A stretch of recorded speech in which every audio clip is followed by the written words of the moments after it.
Baik, Assalamualaikum, salam sejahtera, salam GBN, salam Malaysia, salam kuasa ketiga dan salam pejuang.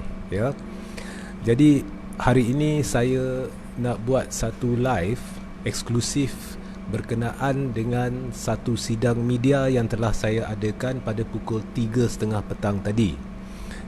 Di penghujung live ni saya akan ceritakan berkenaan dengan sidang media tersebut. Tetapi pada untuk permulaan ni saya terus masuk ke dalam topik live saya, iaitu pendedahan penuh saya berhubung isu 2.6 bilion melibatkan Najib Razak. Okey, pendedahan penuh ni. Okey, dan saya juga akan sentuh sedikit berkenaan dengan komen-komen Najib di dalam Facebook beliau terhadap bekas Gubernur Bank Negara Tan Sri Zeti Akhtar Aziz berhubung dakwaan kononnya Zeti telah menerima 100 juta daripada Jolo. Okey. So sidang ini akan ada dua bahagian. Sebenarnya akan ada tiga bahagian. Bahagian pertama saya akan buat pendedahan penuh isu 2.6 bilion, termasuklah sidang media yang pernah saya buat dulu, yang dihadiri oleh ramai banyak wakil media. Babak kedua ialah komen Najib terhadap Zeti. Saya akan komen benda tu. Dan yang ketiga berkenaan dengan sidang media yang telah saya adakan, sepintas lalu saya akan sentuh. Baik, kita mulakan. Jadi pada 11 hari bulan Jun 2018, saya ada buat satu pendedahan menerusi blog thethirdforce.net. Dan di dalam blog tersebut saya telah mendedahkan dengan penuh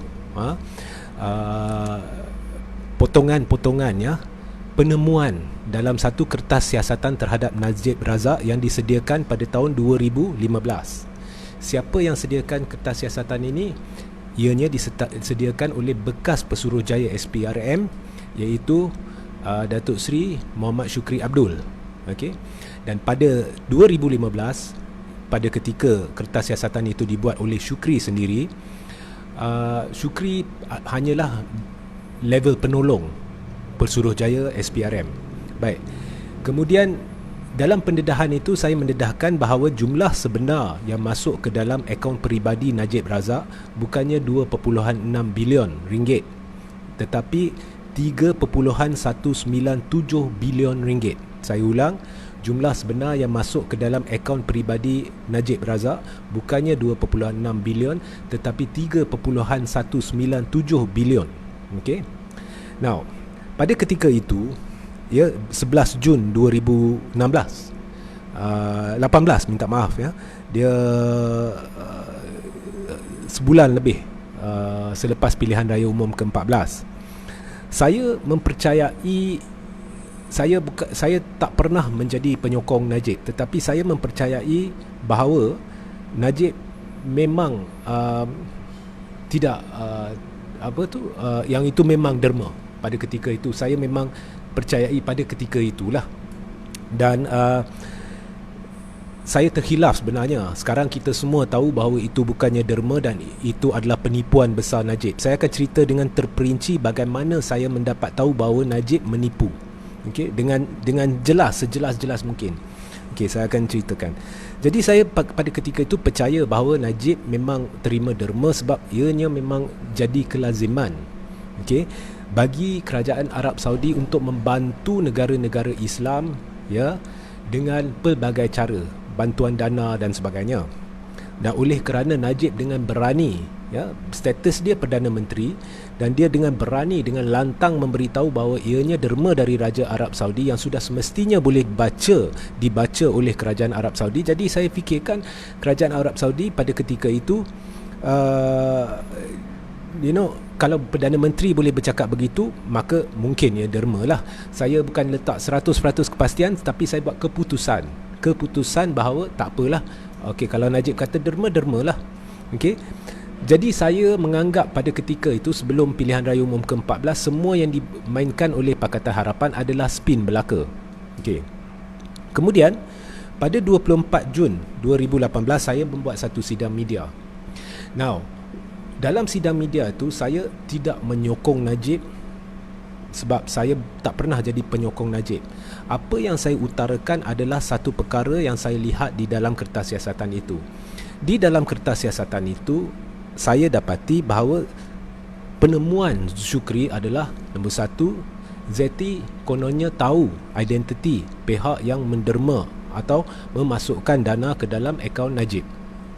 Nombor dua, Zeti tahu dana itu adalah derma atau perkara itu dicadangkan di dalam kertas siasatan. Dan nombor tiga, Zeti yang yang cadangkan, ya, dana itu dimasukkan ke dalam akaun Najib. Okey, so tiga perkara itu saya highlight dalam sidang media itu. Tujuan saya berbuat demikian bukannya untuk memberitahu kepada sesiapa bahawa inilah yang benar-benar terjadi. Tujuan saya adalah untuk mendapat jawapan daripada Zeti dan Syukri Abdul. Daripada Zeti, saya ingin jawapan betul atau tidak apa yang apa yang didapati di dalam kertas siasatan tahun 2015, ya, tiga perkara itu. Daripada Syukri Abdul pula, saya ingin tahu, okey, Syukri dilantik sebagai ketua MACC. Dia mengetuai siasatan terhadap Najib Razak selepas pilihan raya umum ke-14. Dia mengetuai siasatan terhadap Rosmah Mansor selepas pilihan raya umum ke-14. Tetapi Syukri telah memberitahu kepada media, ya, di dalam satu press conference, okey, selepas pilihan raya umum ke-14 bahawa dia telah diugut semasa dia membuat siasatan terhadap Najib pada tahun 2015. Jadi pada hemat saya, sekiranya Syukri telah diugut, maka semestinya kertas siasatan yang disediakan oleh dia adalah dalam keadaan tertekan. Jadi boleh jadi kandungan di dalam kertas siasatan itu tidak betul.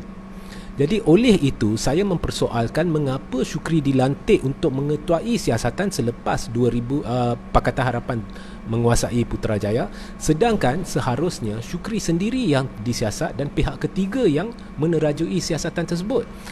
Jadi itulah tujuan saya membuat sidang media, untuk mengetengahkan semua perkara ni, ya. Dan sidang media itu pada ketika itu diadakan di pejabat jaringan Melayu Malaysia. Sebab pada ketika itu saya tidak ada tempat, jadi jaringan sediakan satu tempat, ya, pada ketika itulah. Okey. So ini bukannya sokongan terhadap Najib, tetapi hanya soalan-soalan yang saya ketengahkan sebab saya nak siasatan turut dilakukan terhadap kertas siasatan Syukri. Okey. Dan pada ketika itu juga saya dah mula mengenali dan merapati Najib, sebab menurut tok guru saya, okey, di dalam Islam ni, apabila kita hendak membawa satu-satu perkara, kita tidak boleh mendengar daripada pihak kedua, pihak ketiga dan sebagainya. Kita kena dapatkan daripada sumbernya, dan kita kena lihat dengan mata sendiri, dengar dengan telinga sendiri. Jadi oleh kerana saya dapati banyak perkara yang tidak masuk akal dalam isu 2.6 bilion ni, saya turut melalui cabang tertentu merapati Najib dan Rosmah. So ada satu ketika di dalam pavilion, okey, saya duduk dengan Najib di balcony pavilion, ya. Okey, rumah pavilion ni amat besar dan balcony dia juga amat besar. Jadi saya duduk, kami berdua orang. Saya duduk dan saya tanya kepada Najib, sebab Najib dah lihatlah penulisan saya berhubung isu Zeti ni. Dan saya bertanya, Datuk Seri tahu tak yang dana yang dimasukkan ke dalam akaun peribadi itu adalah derma? Jawab Najib dengan terang, dengan jelas, ya, ianya derma daripada Raja Abdullah Arab Saudi. Okey, itu satu pengesahan yang dibuat oleh Najib. Dan pengesahan ini dibuat oleh Najib seterusnya pada satu hari yang lain, di mana saya tak silap saya di rumah, di pavilion, di meja makan. Saya ada di sana, Najib ada di sana, Rosmah ada di sana, ada seorang lagi di sana, dan that was all. Okay. Jadi saya tanya, tapi saya tak tanya direct. Saya cuma kata, takkan pihak lain tidak tahu bahawa itu adalah derma. Okey, mereka belum buktikan bahawa ianya bukan derma. Okey. So, Najib bersetuju dengan pandangan saya, ya. Okey. Satu lagi yang saya tanya adalah berkenaan dengan Zeti. Now, saya tanya dengan jelas kepada Najib. Menurut sumber-sumber tertentu, Zeti tahu bahawa dana tu masuk ke dalam akaun dan mencadangkan, ya, sama ada secara langsung atau tidak langsung untuk dana tu dimasukkan ke dalam akaun peribadi Datuk Seri. Dan Najib bersetuju. Najib bersetuju. Dengar baik-baik, Najib bersetuju. Jadi maksudnya Najib itu sebenarnya menjadi satu hujah amat penting dalam kes Najib, iaitu Zeti lah dalam kapasiti sebagai Gubernur Bank Negara yang mencadangkan agar dana itu dimasukkan ke dalam akaun Najib. Okey. Semua ni berlaku di antara bulan Jun hingga bulan Oktober. Tapi dalam senyap, sebenarnya walaupun saya beritahu ini, saya cadangkan itu, saya cadangkan Najib buat begini, buat begitu, tetapi saya ada misi tersendiri, iaitu menilai Najib, mendengar dan menilai Najib, mendengar dan menilai Rosmah. Now, saya dah mula sebenarnya syaki bahawa Najib menipu. Daripada raut wajah dia, daripada jawapan dia, daripada jawapan Rosmah, perbualan saya dengan Rosmah, dalam banyak isu yang lain saya dapati percanggahan, bukan hanya dalam kenyataan Najib, tetapi kalau saya bandingkan kenyataan Najib dan Rosmah. Jadi saya mula mengesyaki bahawa pasangan suami isteri ini menipu. Ada banyak yang perlu disorokkan. Kemudian pada 26 hari bulan Oktober 2018, Najib ada satu temu ramah dengan Al Jazeera, kalau tuan-tuan dan puan-puan ingat.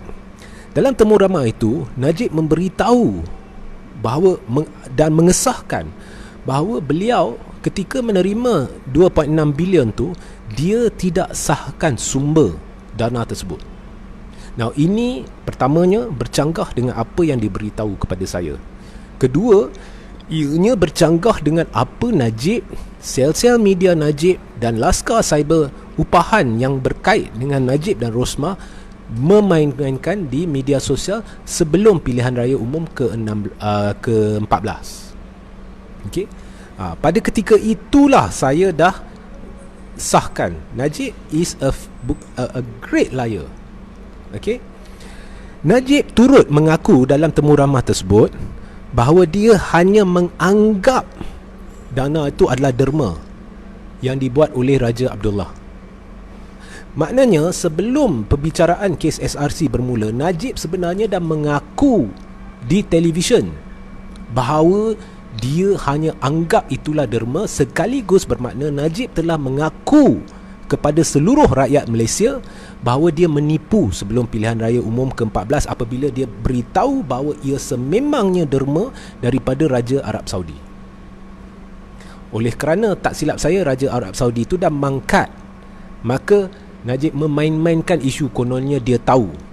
Tetapi apabila masuk fasa perbicaraan, sudah semestinya Najib tahu bahawa dia tidak boleh membuktikan perkara itu, baru dia bercakap benar. Baru dia bercakap benar selepas Pakatan Harapan tumbang, sebab dia tahu benda tu akan masuk mahkamah dan dia terpaksa mengaku sebab tidak ada bukti. Tapi sebelum PRU14, mungkin dia tidak sangka bahawa Barisan Nasional akan tumbang. Jadi pada ketika itu dia tahu, dia beritahu kepada rakyat, dia tahu bahawa benda tu derma. Ini sebenarnya adalah penipuan oleh Najib, bukan hanya kepada rakyat Malaysia tetapi kepada saya secara peribadi. Kemudian dalam perbicaraan SRC yang saya ikuti dengan begitu teliti, terdapat banyak 1001, there is just a expression lah, tapi banyak percanggahan dalam kenyataan Najib. Percanggahan walaupun ada babak benda lain yang saya bincangkan dengan Najib di Pavilion, tetapi kat situ pun ada banyak percanggahan. Saya dapati Najib ni memang kadang-kadang mungkin tertipu terlalu banyak dan dia lupa penipuan dia, jadi dia menyangkal diri dia sendiri tanpa disedari. Okay. So itu yang saya dapati. Maka di sekitar bulan Oktober saya memutuskan bahawa nombor satu, Najib is a liar. Nombor dua, Zeti sebenarnya tidak ada konspirasi dengan Syukri Abdul. Walaupun pada ketika itu saya terus menekankan isu Zeti, itu hanyalah untuk mendapatkan jawapan daripada Zeti. Tetapi sebenarnya di dalam hati saya dah tahu tidak ada konspirasi antara Zeti dengan Syukri. Saya tidak percaya bahawa sebenarnya Zeti yang menasihati Najib untuk memasukkan dana itu ke dalam akaun peribadi dia.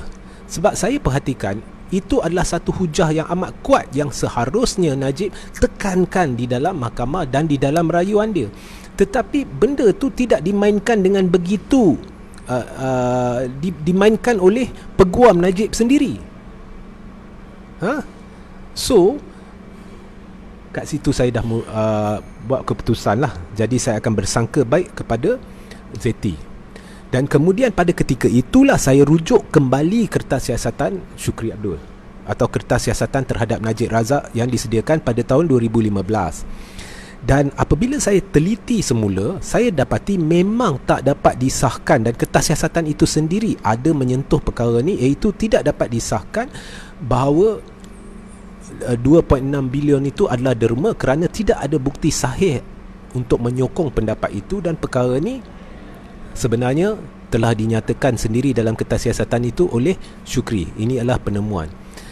Jadi pada ketika itu saya mula yakin bahawa konten ataupun apa yang terkandung di dalam kertas siasatan itu sebenarnya adalah betul. Dan kertas siasatan itu dalam babak isu kononnya Zeti cadangkan ini, Zeti cadangkan itu adalah hanya berdasarkan perbualan MACC dengan pihak-pihak yang berkaitan. Okey, itu bukannya muktamad. Alright. Kemudian Pak Zeti setelah ditekan sebenarnya, dan ada satu ketika tu Najib buat public statement. Dia kata Zeti sebenarnya tahu dana itu masuk ke dalam akaun dia. Pada 3 hari bulan Julai 2018, Zeti secara terbuka menafikan kewujudan 2.6 bilion di dalam akaun Najib. Itu yang sebenarnya saya nak. Itulah sebabnya saya buat laporan polis. Itulah sebabnya saya buat sidang media. Saya nak Zeti sebut benda ni. Dan sebenarnya saya terima baik benda ni. Pada 29 hari bulan Jun 2020, sekarang kita cerita 2020, itu 2018, satu kehakiman telah dibuat atas kes SRC. Nah, saudara-saudara ingat baru ni apabila Najib didapati bersalah atas 7 pertuduhan jenayah, satu kehakiman dibuat. Apa yang diceritakan oleh hakim adalah sebiji dengan apa yang saya dapati menerusi penemuan saya selama 2 tahun, iaitu Hakim Mahkamah Tinggi Kuala Lumpur Muhammad Nazlan sahkan bahawa tidak ada bukti bahawa RM2.6 bilion di dalam akaun Najib adalah derma Raja Arab Saudi. Okey. Sebenarnya dalam Al Jazeera pun dah terbukti dah. Najib sendiri mengaku. Tapi ini hakim Mahkamah Tinggi, dan hakim ni menyuarakan betapa tak masuk akalnya dakwaan kononnya 2.6 bilion itu adalah derma. Kemudian Nazlan sahkan bahawa Najib mendapat persepsi kononnya dana itu adalah, dengar baik-baik ya, Najib mendapat persepsi kononnya dana itu adalah derma berdasarkan perbualan Najib dengan siapa? Bukan Raja Abdullah, perbualan Najib dengan Jolo. Jadi Jolo pada pertengahan 2010 kononnya beritahu Najib bahawa ini adalah derma, jadi Najib terima. Ianya derma. Tidak ada bukti, dan dari pengakuan Najib sendiri tidak ada direct communication dengan Raja Abdullah, di mana Raja Abdullah dengan terang-terang memberitahu ini adalah derma. Dan pada 6 hari bulan Februari, kemudian saya buat kajian lanjutlah. Saya dah memang dah anti Najib gila, tetapi pada ketika itu sebab kes berjalan dan penghakiman baru dibuat, jadi saya jarang komen berkenaan dengan kes SRC. Tetapi apabila anda saudara-saudari merujuk kepada kenyataan Menteri Luar Arab Saudi, iaitu Adil Al-Jubeiri, yang dibuat pada 6 hari bulan Februari tahun 2016, dia sendiri sebelum PRU datang ke Malaysia tak silap saya dan mengesahkan bahawa RM2.6 bilion bukan derma tetapi duit untuk pelaburan. Dan pada ketika itu Laskar Cyber Najib ni, Laskar Cyber yang pro pro Najib ni, bukan main lagi bermain isu kononnya Adil ni menipu, kononnya inilah itulah untuk mempertahankan Najib. Dan dia menteri luar saja, mana dia nak tahu. Itulah persepsi yang ditimbulkan dalam media sosial. Najib tak pernah keluar untuk menyangkal kenyataan Adil. So kesimpulannya daripada semua ni, Najib penipu dan dia telah menipu saya. Dia mempergunakan orang di sekeliling dia sebab dia beritahu saya bahawa dia tahu bahawa benda tu derma. Maknanya dia pasti. Dan dia tahu bahawa benda tu adalah derma yang diberi oleh Raja Arab Saudi. Dan dia tahu sumber dari mana derma itu datang. Tetapi semuanya ni tidak, bila dia bercakap dengan Al Jazeera, bila bercakap dalam mahkamah, terus kenyataan dia berubah. Dan ada satu ketika tu, masa saya bongkarkan kertas siasatan Syukri ni, saya nak dedahkan jumlah 3.197 bilion yang merupakan nilai sebenar dana yang masuk ke dalam akaun. Saya ingat lagi Najib beritahu jangan sebutkan nilai 3.197 bilion, fokus kat 2.6 bilion saja. Pada ketika itu saya fikir apa hal Najib ni, dia tak nak ketengahkan fakta kepada umum. Jadi Najib ni dia kena mengaku bahawa dia buat penipuan tu. Dia kena mengaku sebab kalau kamu lihat di dalam rayuan yang dibuat oleh Najib ni, isu ni dia memang tak timbulkan dari segi ianya memang derma. Tak. Sebab Najib sendiri dah mengaku bahawa dia tak dapat sahkan ianya derma. Dia hanya menganggap ianya derma. Jadi korang kalau betul-betul teliti kes SRC, kemudian penghujahan Najib ketika membuat rayuan, anda akan dapati bahawa Najib secara tidak langsung dah mengaku bahawa duit itu bukan derma, atau dia hanya menganggap ianya derma. Maknanya dia telah menipu anda semua.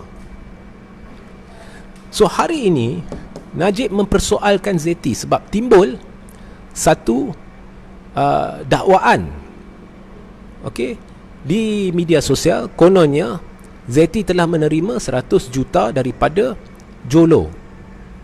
Jadi tuan-tuan dan puan-puan minta sebarkan live ini, harap, dan sehingga Najib menjawab saya peribadi. Dan saya cabar Najib, kalau nak debat isu ni, saya akan debat isu ni sebab saya letakkan tengkuk saya bukannya untuk mempertahankan Datuk Seri, tetapi untuk menimbulkan persoalan yang harus dijawab. Dan saya dah dapat semua jawapan saya. Zeti tidak bersalah dalam isu 2.6 bilion. Sila kalau Najib berani berdebat dengan saya di umum, di saluran yang Najib boleh pilih sendiri, dan saya akan membuat lebih banyak pendedahan berkenaan dengan Najib Razak. Jangan kata Najib is here, I am here. No, Najib is nobody. He's not a prime minister, he's not a president of a party, he is a nobody. Jadi nak berdebat dengan saya isu 2.6 bilion ni. Sebab isu 100 juta tu yang ditimbulkan di dalam media sosial ialah isu lain. Kita tidak tahu kebenarannya, kita tidak tahu kesahihannya. Tak ada kena-mengena dengan Najib. Kamu jangan fokus kat isu Zeti. Kamu tak jawab soalan ni.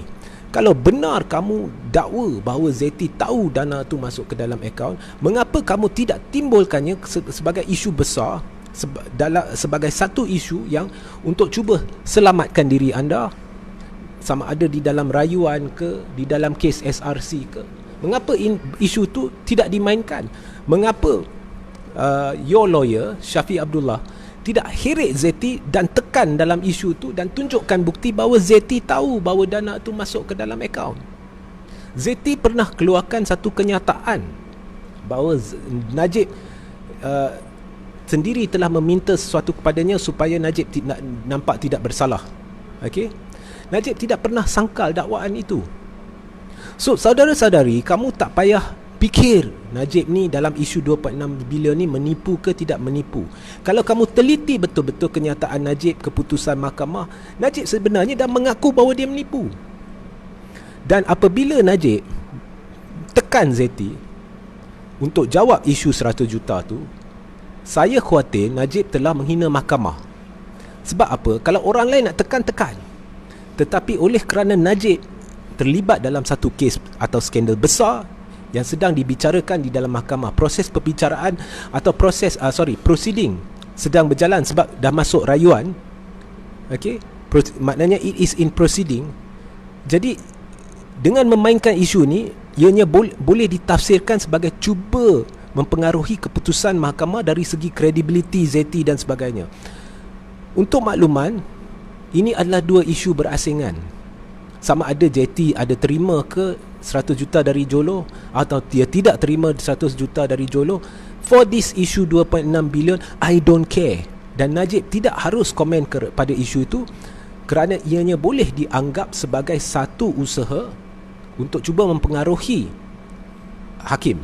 Because Najib terlibat dalam isu 1MDB, terlibat dalam isu SRC, terlibat dalam isu 2.6 bilion.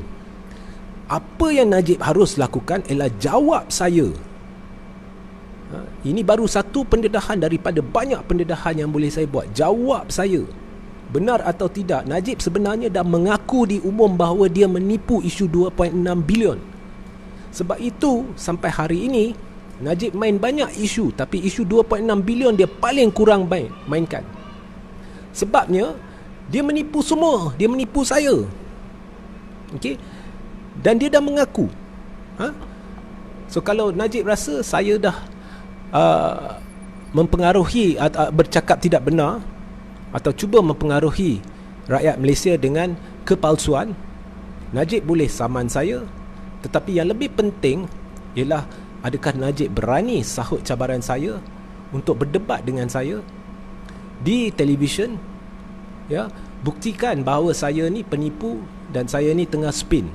Sebab hari ini saya akan nyatakan dengan jelas, Najib adalah pembohong besar dan dia telah mengaku bahawa dia adalah pembohong besar apabila dia mengaku bahawa dia tidak tahu, secara langsung dan tidak langsung, dia tidak tahu benar atau tidak itu adalah derma dan dia tidak memeriksa sumber derma itu.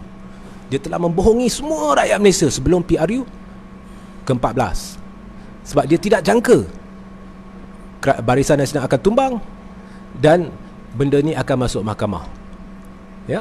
Dan mangsa-mangsa Najib adalah bekas Pesuruhjaya MACC, adalah bekas Peguam Negara. Semuanya mangsa yang dia cuba senyapkan dengan tindakan memecat mereka untuk menyelamatkan tengkuk dia. Dan kalau dia boleh buat begitu satu ketika dahulu, seandainya Barisan Nasional kembali ke tampuk kepimpinan negara, memang mustahil. Sebab itulah Najib sedang bersekongkol dengan Anwar. Tapi dengan apa jua cara sekalipun, sekiranya Najib atau Anwar menjadi Perdana Menteri, sekiranya Anwar jadi Perdana Menteri, tak mustahil Najib akan lakukan semua taktik syaitan dia dulu, tangkap sini tangkap sana untuk selamatkan tengkuk dia, ya. Okey, so itulah pendedahan saya hari ini. So Najib, take my challenge. Dan untuk makluman saudara-saudari, benda ni sebenarnya saya ada buat satu sidang media pada pukul 3.30 petang tadi. Now, media ni ada 3 wartawan daripada 3 media berlainan yang datang kepada saya dan minta untuk diawalkan sidang tu yang sepatutnya pukul 5. Jadi saya setuju. Apabila dia sampai, dia berkata sebelum kita buat sidang media tu kita berbincang dulu. Jadi saya kenal wartawan ni sebab memang rapat dengan mereka. Sebab yang lain tu tak boleh datang. Banyak kenalan saya di Kuala Lumpur, tapi saya berada di Ipoh. Saya sebenarnya sangkut di Ipoh, tak boleh buat apa. Tapi apa pun, mereka datang. Kemudian apa yang mereka ceritakan kepada saya ialah mustahil pendedahan awak ni, dan ini pendedahan bahagian satu ya, saya ada banyak pendedahan lagi berkenaan dengan Najib dan Rosmah ni. Tapi apa pun pendedahan awak ni tidak akan sampai ke media. Kemudian saya tanya, macam mana pula tak boleh sampai? Because Muhyiddin is in charge. Baru saya dapat tahu, saudara-saudari, ada 2-3 media arus perdana ni pengaruh Najib ni kuat. Saya cuma tak nak namakan. Satu tu ada melibatkan pendanaan, tapi yang tu bukan media arus perdana tetapi alternatif. Ada melibatkan pendanaan. Pengaruh dia kuat. Dia boleh sampai blacklist sesiapa sahaja daripada media supaya wartawan tidak akan bawa, atau kalau mereka bawa, benda tu tak akan sampai ke peringkat terbitan. Jadi kalau kamu anggap bahawa Najib atau Muhyiddin tengah kontrol semua media, you are wrong. Ada media arus perdana sekurang-kurangnya 2. Pengaruh Najib ni amat kuat. Tetapi even reporter pun ada mungkin tak tahu, sebab benda ni melibatkan at the top level. Sila ambil perhatian lah. Kalau pihak-pihak yang berkaitan, Muhyiddin ke siapa ke, sila ambil perhatian. Okay. Mereka menunjukkan kepada saya bukti. Saya berjanji kepada mereka saya tidak akan dedahkan mereka ni dari media mana, dari dan sebagainya. Jadi mereka, dengan jasa baik mereka menunjukkan bukti. Sudah pasti saya tak boleh terbitkan bukti itu.